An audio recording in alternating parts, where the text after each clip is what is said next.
Номер 1. Ограден орнамент от първа девическа гимназия. Ще започнем с локацията близо до местонахождението на най-известната официална забележителност – най-старото обработено златно съкровище от Варненския некропол. Съкровището се съхранява в Археологическия музей на Варна, бивша първа девическа гимназия.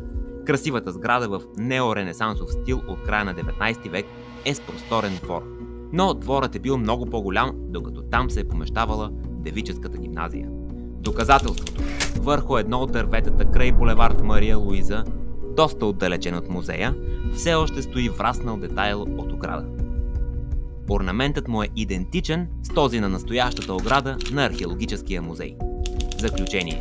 Най-красивите сгради във Варна, първа девическа гимназия и първа мъжка гимназия, сега градската художествена галерия, са били училища с огромни дворове.